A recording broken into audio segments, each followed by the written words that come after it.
রাব্বি ইন্নী দাউতু কওমি লাইলান ওয়া নাহারা।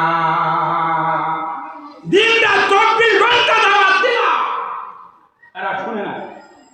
দিনটা 24 ঘন্টা দাওয়াত দিছি, এই উম্মতরা শুনে না। যখন না শুনছে, হযরত নূহ পয়গম্বর আল্লাহর দরবারে দোয়া করলেন, রাব্বি লা তাযার আলাল আরদি মিনাল কাফিরিনা দাইয়ারা। ও খোদা, এই বিদ্রোহী কাফের জাতিকে তুমি ধ্বংস করে দাও। পয়গম্বরের দোয়া আল্লাহ রাব্বুল আলামিন সঙ্গে সঙ্গে কবুল করিয়া তামাম দুনিয়াটা বন্যায় ভাসাইয়া দিলেন। তামাম দুনিয়া প্লাবন দিয়া সমস্ত জাতিকে ধ্বংস করলেন। নূহ আলাইহিস সালাম কিস্তি বানাইছিলেন, ওই কিস্তির মধ্যে ওই ইমানদার 42 জন লোক উঠা নাজাত পাইছিল। আলহামদুলিল্লাহ। আমার ভাই বন্ধুগণ,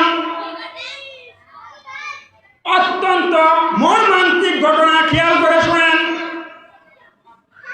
নূহ পয়গম্বর একটা বৃদ্ধা মহিলাকে দাওয়াত দিয়ে আসছিলেন। কুড়ে ঘরের মধ্যে বৃদ্ধা মহিলা বাস করেন, চারদিকে সোনের বেড়া। ওই কুড়ে ঘরের মধ্যে বৃদ্ধা মহিলা বাস করতেন। নূহ পয়গম্বর বলেছিলেন, মা, আল্লাহ তামাম দুনিয়াটা ধ্বংস করে দিবেন বন্যা দিয়া, আমি আপনাকে নিতে আসবো মা, আপনি আমার নৌকায় চইরা উঠা আইসেন। আমার ভাই বন্ধুগণ খেয়াল করে শুনেন, বন্যা চলে আসছে, নূহ পয়গম্বরের মহিলার কথা মনে নাই। আল্লাহু আকবার বলেন, আল্লাহু আকবার। নূহ পয়গম্বরের ওই মহিলার কথা মনে নাই।